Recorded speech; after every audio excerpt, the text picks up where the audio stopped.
कंवल चीमा साहिबा, जिस तरह से हम देख रहे हैं कि पाकिस्तान की जो इस वक्त आईटी सर्विसेज हैं और फ्रीलांसिंग है, वो ग्लोबली उसकी डिमांड हम तेज़ी से बढ़ती हुई देख रहे हैं, बड़ी पोटेंशियल भी है आईटी सेक्टर में।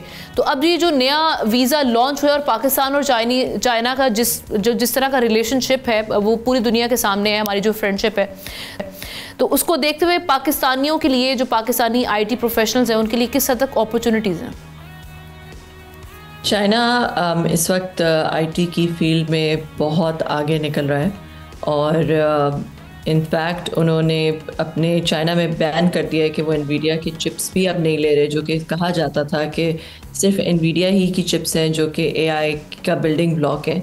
चाइना ने उसका ऑल्टरनेट निकाल लिया है। तो इस वक्त जबकि यूएस में क्लैम्प डाउन शुरू हुआ है नए टैलेंट के ऊपर, नए वीज़ाज़ के ऊपर, चाइना ने वो उस अपॉर्चुनिटी को सीज़ किया है और चाइना ने इंस्टेड उस टैलेंट को अट्रैक्ट करना शुरू कर दिया हुआ है।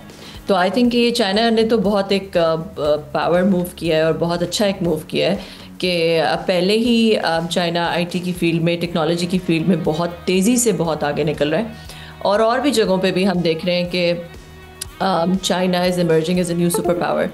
तो और जबकि वेस्ट अपनी डिक्लाइन पे है, तो मेरा ख्याल है कि ये एक Pakistan being so close to China, हमारा बॉर्डर चाइना के साथ शेयर होता है और हम इस अपॉर्चुनिटी का डेफिनेटली बहुत ज़्यादा फ़ायदा उठा सकते हैं। देखें, we are the 6th youngest population in the world. China की जो पॉपुलेशन है, बेशक यंग लोग बहुत ज़्यादा हैं, मगर फिर भी वो एक एजिंग पॉपुलेशन है। China does not have a demographic advantage, but Pakistan does. Pakistan के पास ये जो 6th यंगेस्ट पॉपुलेशन है या 5th यंगेस्ट गालिबन पॉपुलेशन है हमारी, ये हमारा एक बहुत बड़ा डेमोग्राफिक एडवांटेज है। तो इस एडवांटेज को इस्तेमाल करते हुए जहाँ जहाँ हमें अपॉर्चुनिटीज़ नज़र आती हैं, स्पेशली टेक्नोलॉजी जो है वो एक लो हैंगिंग फ्रूट है, तो उसको हमें सीज़ करना चाहिए फिर। अच्छा, वैसे जो हमारे इस वक्त जो चाइना के साथ जो रिलेशनशिप है वो देखते हुए, लेकिन हम ये भी देखते हैं कि जो ममालिक होते हैं मोस्टली वो अपने मफादात, अपनी इकोनॉमी के हवाले से जो देखते हैं। अब भारत में भी हम देखते हैं कि जो टैलेंट पूल है वो पाकिस्तान से काफ़ी वास्ट भी है, क्योंकि भारत वैसे भी पाकिस्तान से एक तो आबादी के लिहाज से बड़ा भी है और इस आईटी में जिस तरीके से हम देख रहे हैं कि वो उनमें काफ़ी पोटेंशियल है। तो ये किस हद तक पाकिस्तान को भारत की तरफ से एक चैलेंज का सामना करना पड़ सकता है?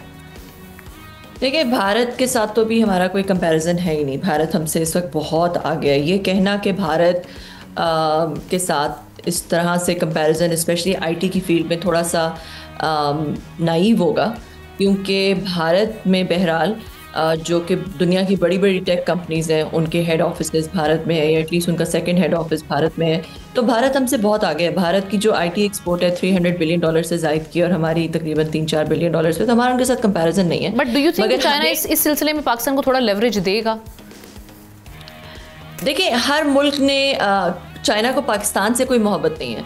हर मुल्क ने अपना मफाद देखना होता है, अपनी इकॉनमी का मफाद देखना होता है, और अगर उस तरह से देखा जाए तो चाइना को सूट करता है कि वो पाकिस्तान को लेवरेज दे, इसलिए क्योंकि चाइना और इंडिया आपस में एक कंपटीशन में है। चाइना और इंडिया दोनों जो है वो इस रीजनल कंपटीशन में है, जहाँ पे वो इस रीजन में, एटलीस्ट इस रीजन का सुपर पावर बनना चाहते हैं। तो इसलिए चाइना को सूट करता है कि वो बजाय कि इंडियन यूथ को इनेबल करे, वो पाकिस्तान को इनेबल करे, क्योंकि पाकिस्तान अभी उस रेस में नहीं है उसके साथ। तो पाकिस्तान जो है वो चाइना को और मजबूत कर सकता है अगेंस्ट इंडिया।